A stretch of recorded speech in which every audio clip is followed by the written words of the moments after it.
Men of such extraordinary courage, wisdom, and generosity that their like may never be known again.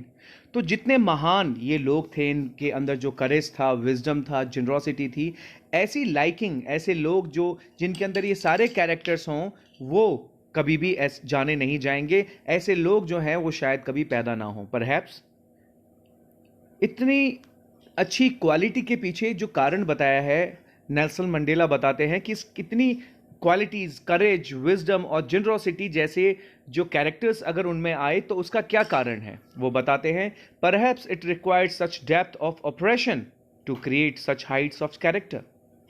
शायद इतने महान character को बनाने के पीछे सबसे बड़ा जो कारण था वो था कि जितनी डेप्थ ऑफ ऑपरेशन, जितनी जो इनको दबाया गया, कुचला गया, जितना ज़्यादा उन्हें दबाया गया, शायद उसी वजह से इतने महान कैरेक्टर्स जो हैं वो पैदा हो पाए साउथ अफ्रीकन ज़मीन पे.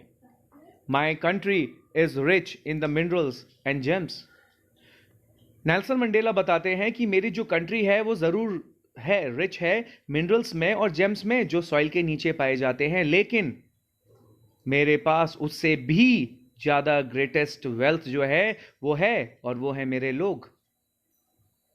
फाइनर and truer than the purest diamond. उस डायमंड से जिसको प्योरेस्ट कहा जाता है उससे भी ज्यादा ट्रूरर हैं, उससे भी ज्यादा फाइन अगर कोई चीज है तो वो लोग हैं जो मेरे देश में रहते हैं, साउथ अफ्रीकन सॉइल में रहते हैं. It is from these comrades in the struggle that I learn the meaning of courage.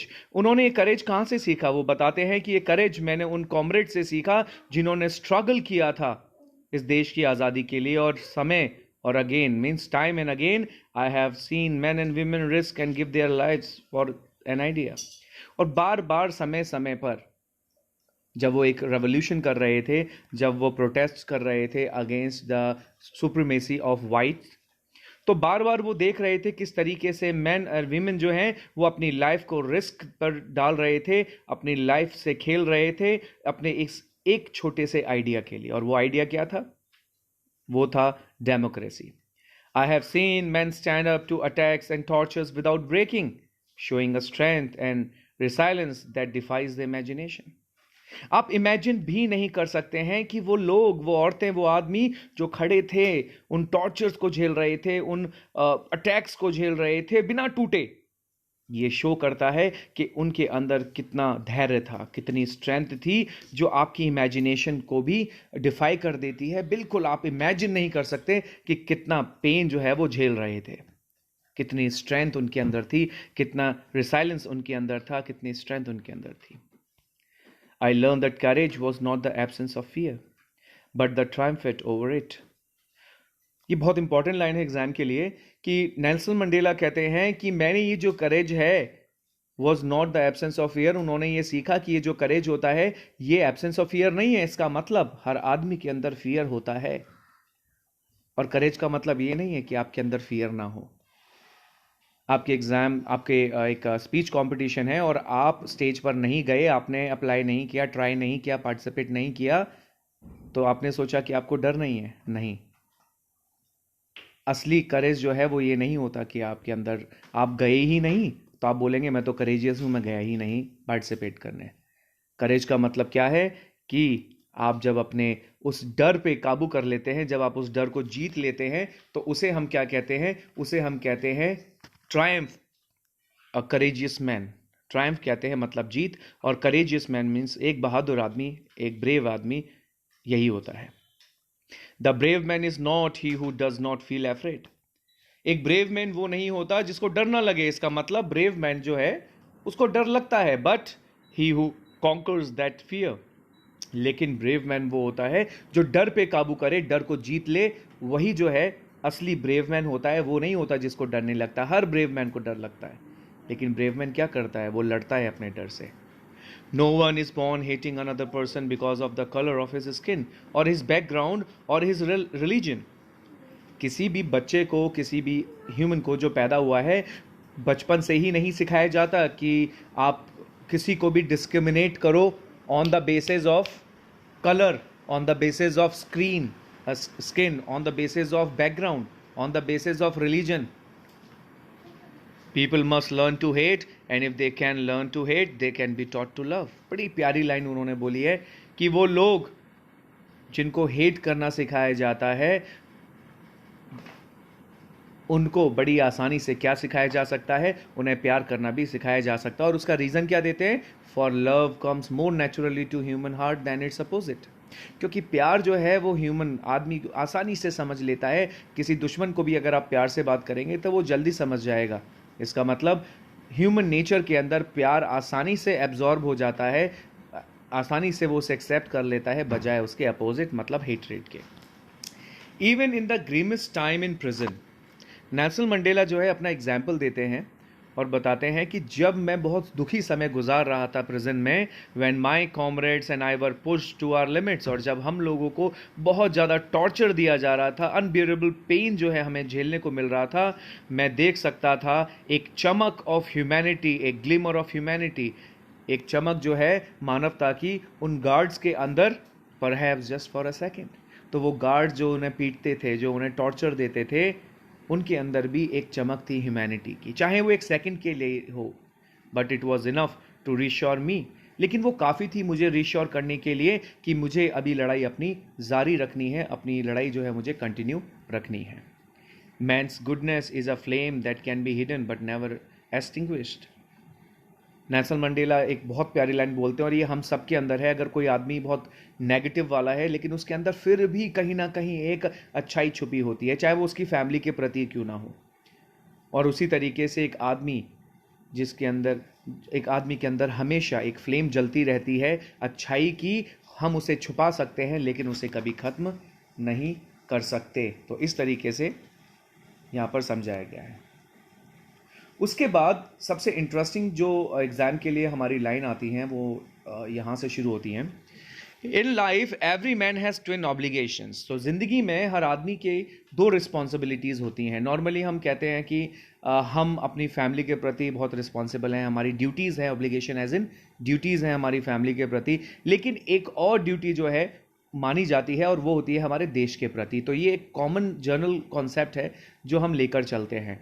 ये जानते हैं नेल्सन मंडेला जो है, क्या उनकी जो ट्विन ड्यूटीज़ हैं या ऑब्लिगेशंस हैं वो क्या हैं। तो नेल्सन मंडेला कहते हैं कि जो ऑब्लिगेशन जो होती है पहली, वो होती है हमारी फैमिली की तरफ, टू हिज पेरेंट्स, हमारे पेरेंट्स की तरफ, to his wife and children, हमारी वाइफ की तरफ, बच्चों की तरफ, and has an obligation to his people, और उसके बाद उन लोगों, और दूसरी जो ऑब्लिगेशन होती है वो होती है हमारे लोगों की तरफ, हमारी कम्युनिटी की तरफ, हमारी कंट्री की तरफ। इसका मतलब एक ड्यूटी हमारे परिवार की तरफ है, हमारे परिवार से जुड़े हुए लोगों की तरफ है, और दूसरी जो रिस्पॉन्सिबिलिटी होती है, ड्यूटी होती है, वो होती है हमारे देश की तरफ, हमारे जहां हम रहते हैं उस समाज की तरफ। इस तरीके से दो ड्यूटीज़ जो हैं वो हमारी होती हैं। जब हम एडल्ट हो जाते हैं, जब हम बच्चे होते हैं, तब हम इंजॉय करते हैं चीज़ों को। जब हम एजुकेशन की तरफ बढ़ते हैं, अब जब हम एजुकेशन क्रॉस करके जॉब की तरफ बढ़ते हैं, तब हम अपने परिवार की तरफ देखते हैं। और एक समय उसी बीच आता है जब हम देश के प्रति भी काफ़ी सिंसियर और काफ़ी अलर्ट हो जाते हैं, सोशल ड्यूटीज़ की तरफ बढ़ जाते हैं। In a civil and human society, एक ऐसा समाज जो बहुत ही दया से भरा हुआ है, सामाजिक है, each man is able to fulfil those obligation according to his own inclination and abilities. तो हर एक समाज जो कि बहुत ही दया से भरा हुआ है, बहुत ही सिविल है, उस समाज में हर एक मनुष्य, हर एक आदमी अपनी जितना कैलिबर है, अपनी जितनी एबिलिटी है, अपना जितना क्लोजनेस है, वो ऑब्लिगेशंस जो हैं वो पूरी करता रहता है। इसका मतलब हर आदमी अपने लेवल पे अपनी ड्यूटीज फुलफिल करता है, चाहे वो देश के प्रति हो, चाहे वो समाज के प्रति हो, चाहे वो इंडिविजुअल फैमिली के प्रति हो। But in a country like South Africa it was almost impossible for a man of my birth and colour to fulfil both of those obligation. लेकिन नेल्सन मंडेला कहते हैं कि ये बड़ा आसान होता है। एक ह्यूमन जब पैदा होता है एक समाज में, एक देश में, तो वो अपने घर के बारे में भी सोचता है और अपने देश के बारे में भी, चाहे वो कम सोचे या ज़्यादा सोचे। लेकिन साउथ अफ्रीका की ज़मीन पर ये इम्पॉसिबल था कि वो आदमी जो ब्लैक पैदा हुआ है, मतलब उनके कलर का पैदा हुआ है, वो फुलफिल कर सके इन दोनों ऑब्लिगेशंस को एक साथ। इसका मतलब ये है कि one who has born in South Africa has to sacrifice from any one of it. Either he can fulfill the obligations of the family or else the nation.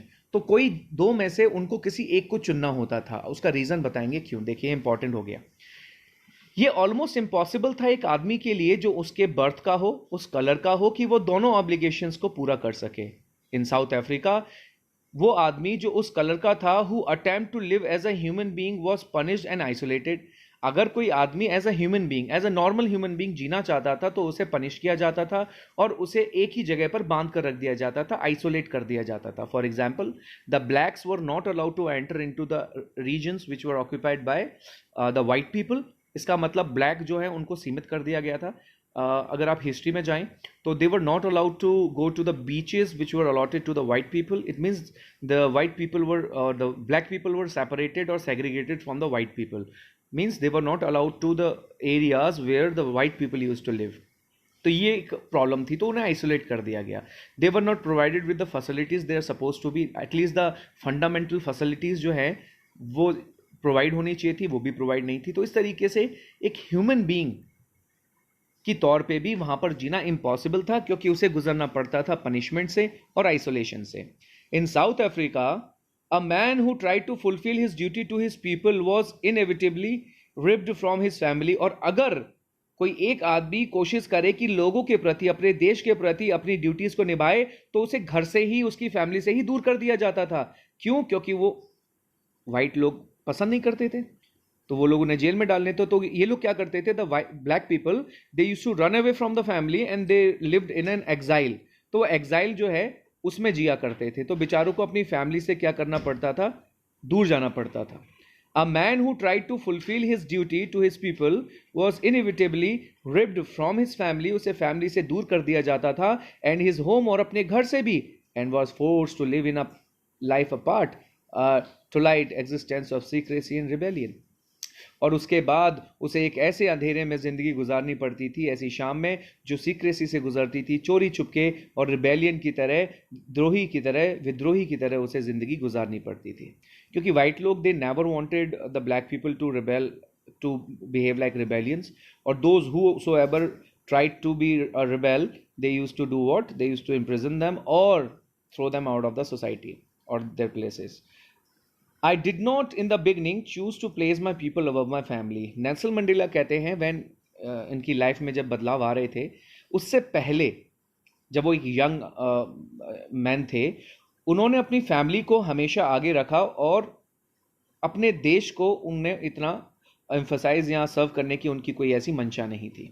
But in attempting to serve my people, I found that I was prevented from fulfilling our obligation as a son. लेकिन जब मैंने अपने देश के प्रति देखना शुरू किया तो मुझे महसूस हुआ कि जब मैं देश की तरफ देखता हूं तो मैं एक भाई की तरह, एक बेटे की तरह, एक पिता की तरह और एक हस्बैंड की तरह अपनी वो ड्यूटीज फुलफिल नहीं कर पा रहा हूं. It means he had to sacrifice his family, his relatives, his relations, because he had an obligation to fulfill. He had a duty to finish. He was looking at his nation. वो अपने देश के प्रति देख रहे थे, इसीलिए उनकी जो खुद की जो फैमिली, जो एक ऑब्लिगेशंस थी, वो नेग्लेक्ट हो गई और वो फुलफिल नहीं कर पा रहे थे अपनी ऑब्लिगेशन एक ब्रदर की तरह, एक फादर और एक हस्बैंड की तरह. Okay, I was not born with a hunger to be free. बचपन से ही उनका ये एक्साइटमेंट था, उन्हें एक भूख थी कि मैं अपने देश को आज़ाद कराऊंगा इस डिस्क्रिमिनेशन से, सेग्रीगेशन से, अपार्थाइड से. ऐसा कुछ नहीं था. I was born free. Nelson Mandela जो है वो बोलते हैं कि मैं जब पैदा हुआ था तब से मुझे लगता था कि मैं फ्री हूँ. मैं हर तरीके से फ्री था जहाँ तक मैं समझता हूँ. मैं फ्री था कि मैं दौड़ सकता था उन फील्ड्स में जो मेरी मॉम की हट के पास थी. मैं स्विम कर सकता था उन क्लियर नदियों में, उन कैनल्स में, थ्रू माई विलेज जो कि उसके विलेज से गुजरती थी. Free to roast mealies under the stars. और वो मेलीज जो है उन्हें रोस्ट कर सकते थे कहाँ पर, स्टार्स के नीचे. And ride the broad backs of slow moving bulls. और जो बड़े बड़े चौड़े जो बुल्स होते थे जिनकी कमर, पीठ बहुत ब्रॉड हुआ करती थी, उस पर बैठकर आराम से वो राइड किया कर सकते थे. तो वो सारी चीज़ें कर सकते थे उस समय जो एक ब्लैक जो है वो किया करता था. या एक ब्लैक जो है साउथ अफ्रीका में किया करते थे. As long as I obeyed my father and abide by the customs of my tribe, I was not troubled by the laws of man or God. और वो बताते हैं कि जब तक मैं अपने पिता को ओबे कर रहा था, जब तक मैं वो सारे कस्टम्स और सारे ट्रेडिशंस जो उनके ट्राइब के थे वो उन्हें मान रहे थे, तब तक तो कोई ट्रबल जो है उन्हें नहीं मिला. ना ही वो लॉज जो ह्यूमन ने बनाए थे या जो गॉड ने जो लॉज बनाए थे, कभी भी मेरे को कोई भी किसी भी तरीके का डिस्प्यूटेबल कंडीशन उनकी नहीं आई. वो हमेशा से अपने पिता द्वारा दिए गए रूल्स रेगुलेशंस को ओबे किया, और भगवान मतलब पूजा पाठ और ये सारी चीज़ें जो है वो एक कस्टम के तौर पे, एक रूल के तौर पे, एक ऑब्लिगेशन के तौर पे लगातार करते आए. It was only when I began to learn that my boyhood freedom was an illusion, when I discovered as a young man that my freedom had already been taken from me, that I began to hunger for it. लेकिन सच्चाई ये है कि जब वो boyhood, जब वो adult की तरफ पोजीशन में जा रहे थे, जब वो एडल्ट हो रहे थे, तो ये वो समय था जब उन्हें रियलाइज हुआ कि जो बचपन की जो फ्रीडम थी वो सिर्फ एक भ्रम था. वो ये सोचते थे कि वो फ्री हैं, लेकिन सच्चाई ये है कि जब वो एडल्ट पोजीशन पे पहुंचे तो उन्हें महसूस हुआ कि वो सब एक इल्यूजन था. क्योंकि जब वो यंग हुए तो उन्होंने ये देखा, उन्होंने ये डिस्कवर किया कि उनकी फ्रीडम जो है वो तो पहले ही छीन ली गई थी, और तब जाके उनके अंदर एक हंगर पैदा हुई. क्या पाने की? वो फ्रीडम पाने की जो ब्लैक्स को नहीं मिल रही थी at first as a student. और सबसे पहले एक स्टूडेंट के तौर पे मैं चाहता था, now this is important for your exam, again I am telling you this is a second question which may definitely, मैं भी बोल रहा हूँ डेफिनेटली भी इसलिए बिकॉज मेरी तरफ से तो डेफिनेटली ये क्वेश्चन आ रहे हैं एंड बोर्ड मे और may not give you this particular question. So I wanted freedom only for myself. तो सबसे पहली चीज ये थी कि when he was in school, when he was in college and he was as a student, वो जो freedom है वो सिर्फ अपने लिए चाहते थे. वो फ्रीडम चाहते थे अपने लिए, एक transitory freedoms for being able to stay out at night, एक ऐसी फ्रीडम जो कि ट्रांजिटरी थी, इसका मतलब मूवेबल थी. जिसका मतलब ये था, वो ये चाहते थे कि वो रात को कहाँ रह सके, बाहर रह सके. मतलब उन्हें बस एक ऐसी फ्रीडम चाहिए थी एज अ स्टूडेंट कि वो बाहर घूम सकें अपनी मर्जी से, वो रात में बाहर स्टे कर सकें, और वो जहाँ पर प्लीज़ करें वहाँ पर ये जा सकें. And later as a young man in Johannesburg I yearned for a basic and honourable freedom for achieving my potential.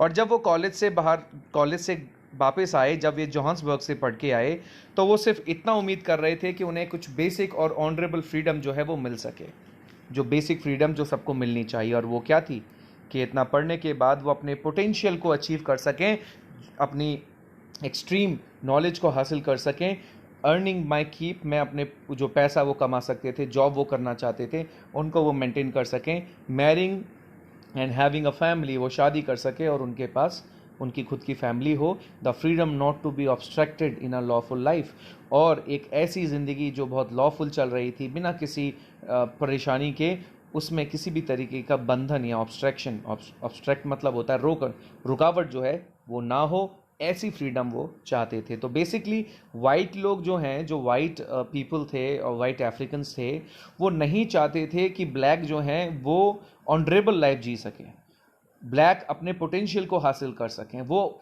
अपने जीविका जो है, अपनी लाइवलीहुड अर्न कर सकें. ये सारी चीज़ें वो नहीं देना चाहते थे ब्लैक को, और यही कॉमन चीज़ें थी, यही एक कॉमन और बेसिक फ्रीडम जो थी वो डिमांड कर रहे थे. कौन? नेल्सन मंडेला, अपने लिए, सिर्फ अपने लिए. But then I slowly saw that not only was I not a free.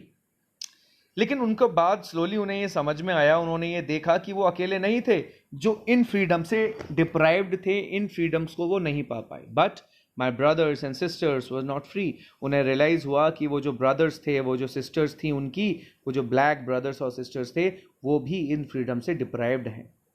I saw that it was not just my freedom. मैंने ये देखा कि ये सिर्फ अब मेरी फ्रीडम की बात नहीं थी, दैट वॉज कर्टल, जो कि कर्टल कर दी गई थी, जो कि छीन ली गई थी, रोक दी गई थी. But the freedom of every one who looked like I did. लेकिन ये उन लोगों की बात थी, वो सारे के सारे लोग जो मेरी तरह दिखाई देते थे, उनकी भी फ्रीडम जो है वो छीन ली गई थी. That is when I joined the African national Congress. और ये वो समय था जो एक टर्निंग पॉइंट बना हमारे नेल्सन मंडेला जब जोहान्सबर्ग से वापस आए, तब उन्होंने जब ये महसूस किया कि ये ब्लैक्स के साथ डिस्क्रिमिनेशन हो रहा है, and I am not the only guy who suffers with all these things, but it is the whole race, the black race was suffering from the same this oppressions, discrimination, segregation, apartheid. All the black race was suffering with that. African national Congress उसके बाद वो join कर लेते हैं इन चीज़ों को देखने के बाद. Now the priority, the obligation had changed.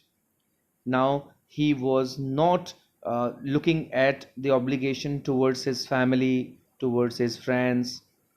Now he was looking at the obligation towards its nation. And that is when the hunger of my own freedom became the greater hunger for the freedom. और उसके बाद ही जब उन्होंने ये national Congress, national African या African national Congress join करी, उसके बाद ही उन्हें समझ में आया और उनके अंदर जो भूख थी आज़ादी की, किसकी? उनकी अपनी नहीं, हंगर ऑफ माय पीपल, अपने लोगों का जो हंगर था उसकी जो है उनके अंदर चाह बढ़ गई, बजाय इसके कि वो अपनी फ्रीडम के बारे में लड़ते. अब वो देश की फ्रीडम के लिए लड़ रहे थे, उनके अधिकारों के लिए लड़ रहे थे. It was the desire for the freedom of my people to live their lives with dignity and self-respect that animated my life, that transformed a frightened young man into a bold one, that drove a law-abiding attorney to become a criminal, that turned a family-loving husband into a man without a home, that forced a life-loving man to live like a monk. Now, ये जो desire था कि उन्हें अपने लोगों को, अपने देश के लोगों को उन्हें अधिकार दिलाने हैं, उन्हें आज़ादी दिलानी है, उन्हें डिग्निटी से रहने के अपॉर्चुनिटी देनी है, सेल्फ रिस्पेक्ट से जीने का उन्हें अधिकार मिलना चाहिए. इन चीज़ों ने नेल्सन मंडेला की लाइफ जो है वो पूरी तरीके से बदल दी. उन्होंने एक डरे हुए आदमी को एक बोल्ड आदमी बना दिया, स्मार्ट आदमी बना दिया. एक ऐसा आदमी जो हमेशा से ही लॉ अबाइड करता था, वो लॉ पर चलता था, एक ऐसे आदमी को उन्होंने उस ऑब्लिगेशन जो उन्होंने नेशन के प्रति थी उसकी वजह से उन्हें क्रिमिनल बना दिया. क्योंकि वाइट लोग हमेशा ब्लैक लोग जो प्रोटेस्ट करते थे उन्हें क्रिमिनल मानते थे. तो नेल्सन मंडेला जो फ्रीडम के लिए लड़ रहे थे वो भी क्रिमिनल बन गए. एक फैमिली लविंग हस्बैंड को उन्होंने उसके घर से बाहर निकाल दिया. The force a life loving man, एक ऐसा आदमी जो अपनी ज़िंदगी को बहुत प्यार करता था, वो अब एक मॉन्क की तरह जो है वो जी रहा था. तो एक ऑब्लिगेशन से जैसे ही वो दूसरी ऑब्लिगेशन में, अपने फैमिली की ऑब्लिगेशन से जैसे ही वो ऑब्लिगेशन टुवर्ड्स नेशन में वो बढ़ते हैं, तो उनके ट्रांसफॉर्मेशन हो जाता है, उनकी लाइफ बदल जाती है, एनिमेटेड हो जाती है. एक डरे हुए आदमी से एक बोल्ड आदमी बन जाते हैं, एक लॉ अबाइडिंग आदमी से एक क्रिमिनल बन जाते हैं, एक फैमिली लविंग हस्बैंड से एक बिना घर का आदमी बन जाते हैं, और एक लाइफ जीने वाले आदमी से वो कन्वर्ट हो जाते हैं एक मॉन्क की तरह जो लाइफ से ज़्यादा वैल्यूज़ पर विश्वास रखता है. I am no more virtuous or self sacrificing than the next man. वो बताते हैं कि मेरे अंदर जो वर्च्यूज़ हैं वो सेल्फ सेक्रीफाइसिंग जो मेरा नेचर है वो हर दूसरे आदमी का, जो मेरे इस देश का है, ये साउथ अफ्रीकन सॉइल का है, उसके अंदर वो क्वालिटीज़ हैं. बट आई फाउंड, लेकिन मैंने पाया कि मैं इंजॉय नहीं कर सकता उस पुअर और लिमिटेड फ्रीडम को जो मुझे मिली है, क्योंकि जब मैंने देखा कि मेरे लोग जो हैं उनको वो फ्रीडम भी नहीं मिली है जो मुझे प्राप्त है. इसका मतलब ये है, he had some poor and limited freedoms but he could not enjoy those limited freedoms. It's because उनके खुद के जो लोग थे साउथ अफ्रीकन, उनके पास तो वो फ्रीडम जो है वो भी उनके पास नहीं थी. फ्रीडम जो है वो इनडिविजिबल है. इसका मतलब फ्रीडम जो है उसका बंटवारा नहीं हो सकता. If the freedom is given, it should be given to everyone. The chains of anyone of my people were the chains of all of them. तो वो हथकड़ियाँ, वो जो चेन जो बंधी हुई थी मेरे किसी भी आदमी के, किसी भी साउथ अफ्रीकन आदमी के ऊपर, the chain on all of them, तो वो चेन जो है वो सब के ऊपर बंधी हुई थी. इसका मतलब the freedom could not be given to any individual. If the freedom has been given, it has to be given to everyone. और कोई एक आदमी भी अगर उसको ये अधिकार, ये फ्रीडम, ये राइट्स ना मिले, इसका मतलब पूरे देश जो है उसको वो अधिकार और राइट्स नहीं मिले हैं. The chain on all of my people were the chain on me. और अगर मेरे देश के लोगों के इस बंधन में बांधा गया, उनको सेग्रीगेट किया गया, उनको ऑप्रेस किया गया, तो वो चेन जो है वो मेरे पास भी है। इसका मतलब मैं भी बंधा हुआ हूं उन्हीं चीजों से। Okay, I know the oppressor must be liberated just as surely as oppressed. Away another man's freedom is a prisoner of hatred. Nelson Mandela जो हैं वो कहते हैं कि मुझे पता है कि जो ऑप्रेसर है उसे भी लिबरेट करना होगा, जिस तरीके से ऑप्रेस जो है उसे लिबरेट होना है। इसका मतलब अगर कोई आदमी किसी को परेशान करता है तो वो भी एक लिबरेट होना ज़रूरी है, उसकी भी आज़ादी ज़रूरी है, क्योंकि वो किसी एक आदमी को लगातार ऑप्रेस कर रहा है और वो बंध चुका है उसमें। और उसी तरीके से जिस आदमी के ऊपर ये प्रताड़ना होती है, उसे टॉर्चर किया जाता है, उसे भी आज़ाद करना ज़रूरी है। अ मैन, एक आदमी जो किसी की फ्रीडम जो है वो छीन लेता है, is a prisoner of hatred, तो वो एक कैदी बन जाता है किसका? हेट्रेड का, घृणा का। He is locked behind the bars of prejudice and narrow mindedness, और वो जो है वो लॉक्ड हो जाता है, वो बंदी बन जाता है इन बार्स के पीछे। जो बार्स बनी होती हैं, जो सलाखें बनी होती हैं, किसकी? प्रेजुडाइज की। जब आप किसी को बिना उससे जाने हुए उसे घृणा करते हैं, उस चीज़ की। नैरो माइंडेडनेस, छोटी सोच की। आप क्या बन जाते हैं? उन बार्स में, उन सलाखों के पीछे आप कैदी हो जाते हैं अगर आप किसी को हेट करते हैं तो, अगर आप किसी की फ्रीडम छीनते हैं तो। आई am not truly free if I am taking away someone else freedom, और मैं सच में कभी फ्री नहीं होऊंगा अगर मैं किसी की फ्रीडम जो है वो छीनता हूं। Just as surely as I am not free when my freedom is taken from me, कुछ उसी तरीके से। तो अगर मैं किसी की फ्रीडम छीनता हूं तो मैं कभी मैं फ्रीडम एंजॉय नहीं कर पाऊंगा, और जिसकी फ्रीडम मैंने आज छीनी है वो भी क्या होगा?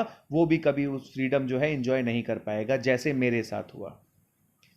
नेल्सन मंडेला कहते हैं कि मैं फ्री नहीं हूं क्योंकि मेरी फ्रीडम जो है वो छीन ली गई, और जिस आदमी ने, जिन लोगों ने मेरी फ्रीडम छीनी, वो भी फ्री नहीं है, क्योंकि वो कैप्टिव हो चुके हैं, वो इनप्रिजन्ड हो गए हैं। किन बार्स के पीछे? द बार्स ऑफ प्रेजुडाइज, घृणा एंड नैरो माइंडेडनेस, छोटी सोच वाले उन लोगों से। Students, this is how the chapter ends. Now let's come to the key points of the chapter. ये जो इनॉग्रल सेरेमनी थी, ये जो पहली नॉन रेशियल गवर्नमेंट जो है उसकी शुरुआत थी। इसका मतलब ये इनॉग्रल सेरेमनी क्यों की गई थी? क्योंकि पहली नॉन रेशियल गवर्नमेंट जो है वो इस्टेब्लिश होने वाली थी, जो कि ये प्रोग्राम जो है यूनियन बिल्डिंग्स इन प्रिटोरिया हुआ था।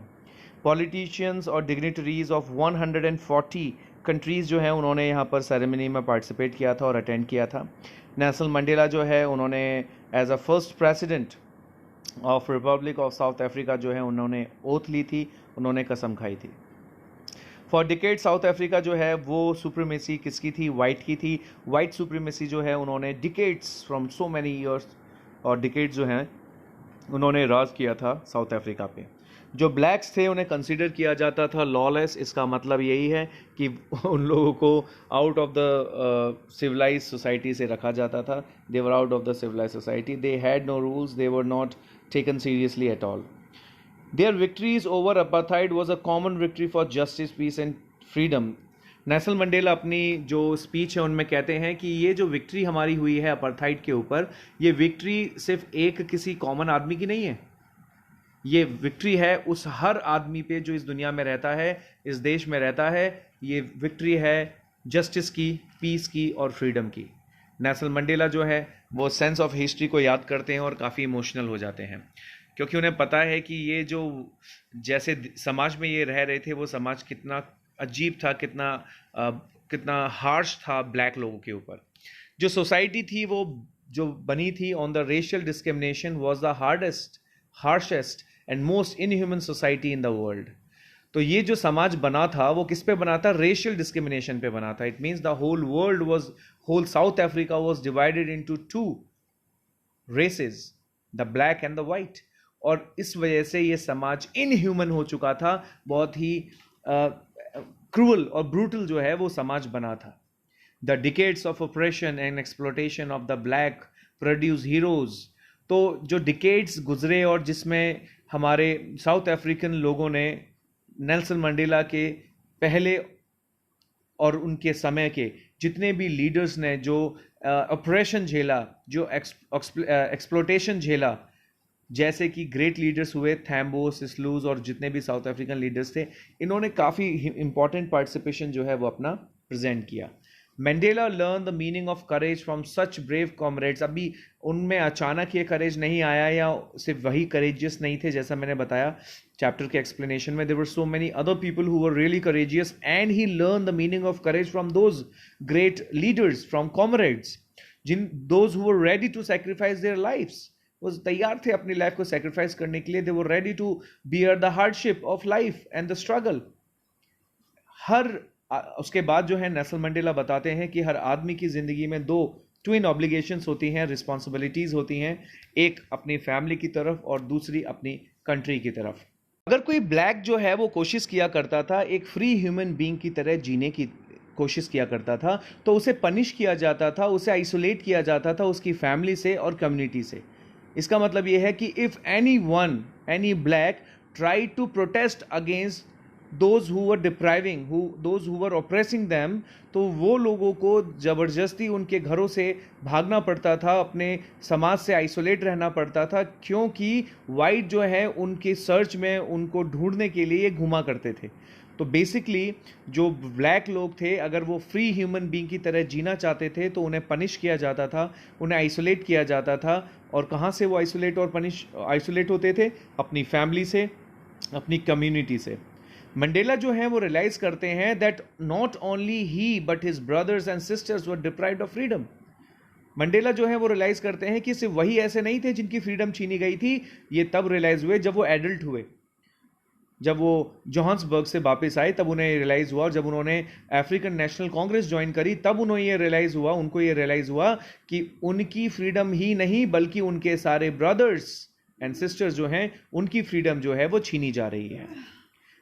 His desire for the freedom and dignity of his people made him a rebel. और ये डिजायर कि उन्हें उनके लोगों के लिए, अपने ब्लैक भाई बहनों के लिए फ्रीडम चाहिए, आज़ादी चाहिए, उनकी इज्जत जो है उन्हें वापस चाहिए। और इस वजह से उनको क्या बनना पड़ा? एक रिबेलियन बनना पड़ा, एक रिबेल बनना पड़ा, एक विद्रोही बनना पड़ा।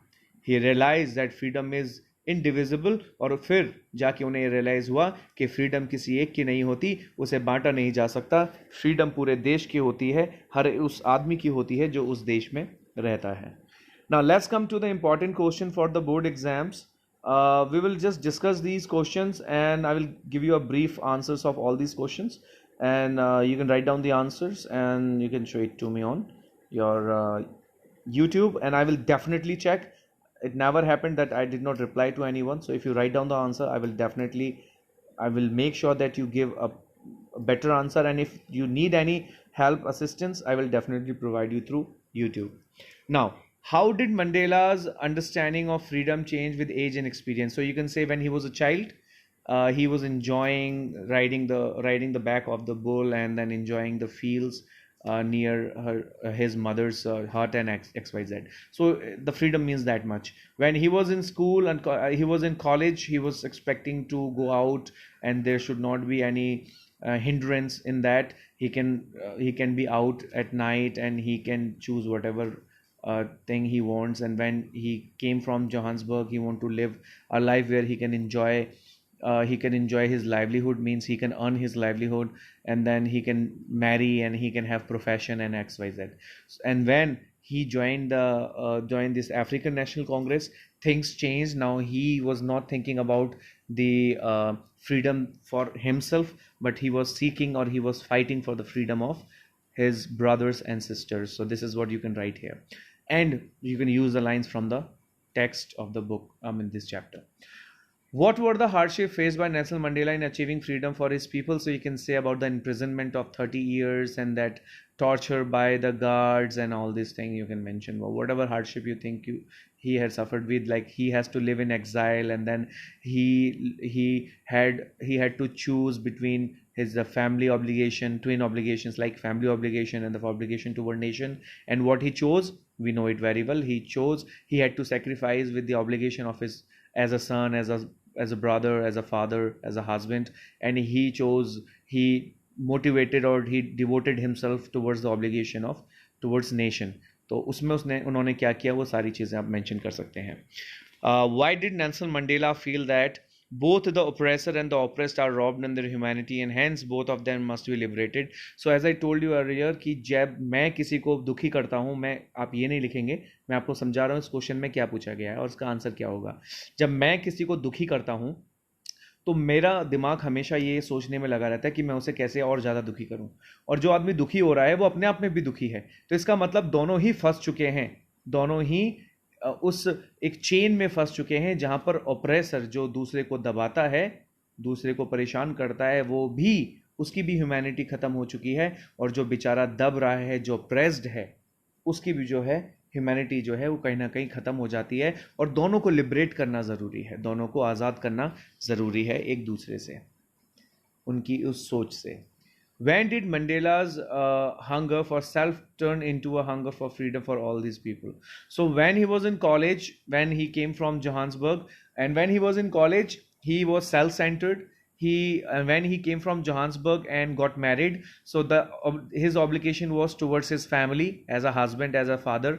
But when he joined, after realizing that he need to focus on the obligation towards nation, towards society and community, then he realized that it is not about my own freedom, it is about the freedom of all his people. So that's what you have to write here. Okay, next question. Why did the same general saluted Mandela who would have arrested him not so many years ago? We know this. This is the 10th May 1994, and he is taking oath as the first president, the black president of South Africa, and that's why it is the duty of these chiefs and these generals to salute him, because they accepted democracy over them. It means they were abide by the rules and regulations of the constitution or democracy, so they respected, means these generals saluted Mandela because he was democratically elected president of South Africa.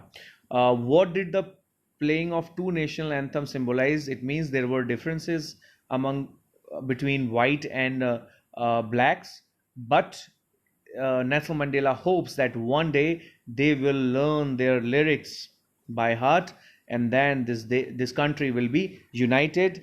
However, it will take some decades and maybe not generation, but definitely some years to forget all those discrimination and apartheid and all these things. Okay, let's come to the next exercise part, that is MCQs. I will just read out the question as well as the options, and you have to just write down the answers. I will be waiting for your answers here. When was the inauguration day? Options are 10th May, 10th March, 20th May, 20th March. So you have your answers. Choose one. It was a celebration of South Africa's first dash government. Autocratic racial, democratic non-racial, democratic racial, monarchy non-racial. तो किस तरीके की government जो है वो establish की गई थी. How many deputy presidents were elected, तो कितने जो हैं डिप्यूटी प्रेसिडेंट्स जो है वो इलेक्ट हुए थे. 2, 3, 1, नन. ये आपको पता होना चाहिए. क्लर्क के बारे में आपको पता होना चाहिए, और डेफिनेटली नेल्सन मंडेला, और कौन कौन था. Why did other countries broke off diplomatic relations with South Africa? ये मैंने आपको बताया था कि the countries, the other countries like even America, England, Africa, all these France, they were not looking at South Africa. They were not looking at this despotating condition of South Africa, how painful sufferings they were having, and how apartheid segregation affected the black people in South Africa. No one cared about them. So why did other countries broke off diplomatic relationships with South Africa? Option number 1, white rulers. Other countries are racial. It is a poor country. Apartheid policy. Okay, this is what you have to answer. Choose your answer. What changes brought international leaders to South Africa? End of apartheid, humanity, peace, trade negotiation. This is a general question. Please find the answer. We thank all our distinguished international guests for having come to take possession with the people of our country of what is, after all, a common victory for dash dash.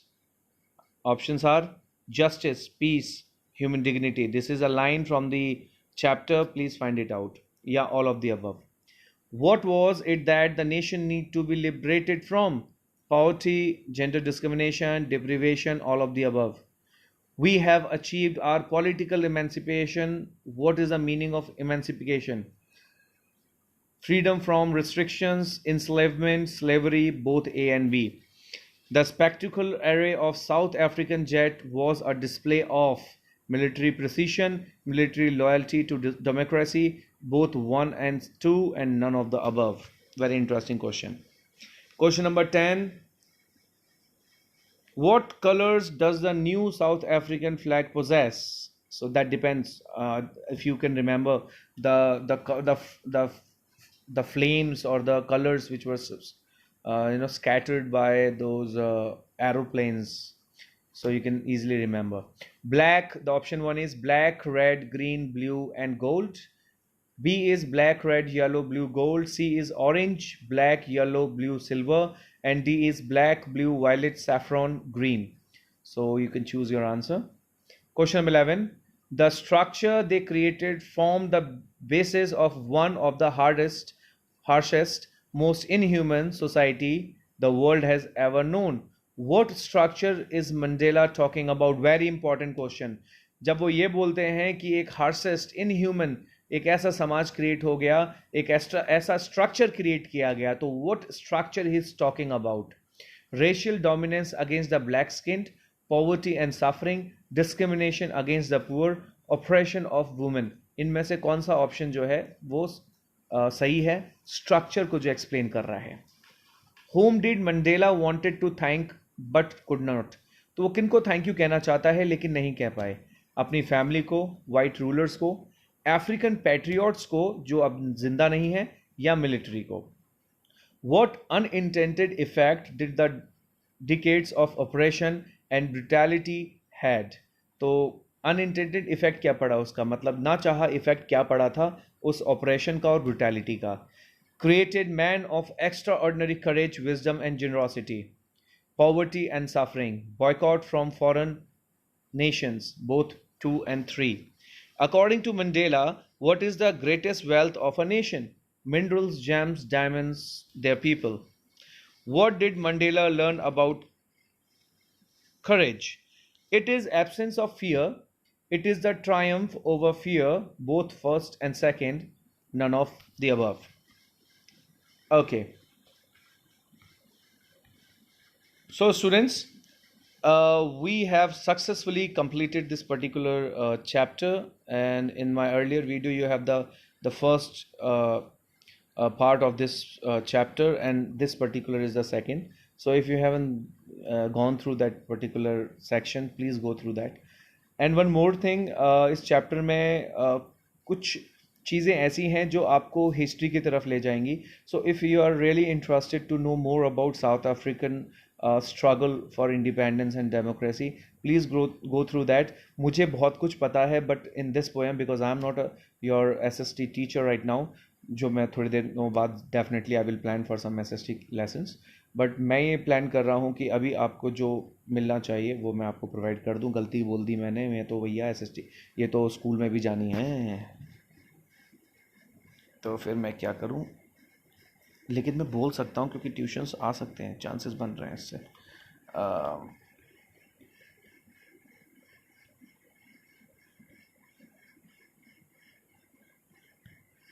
Charu class 11th. ये कौन सी चोदू है? ओहो, ये हैं.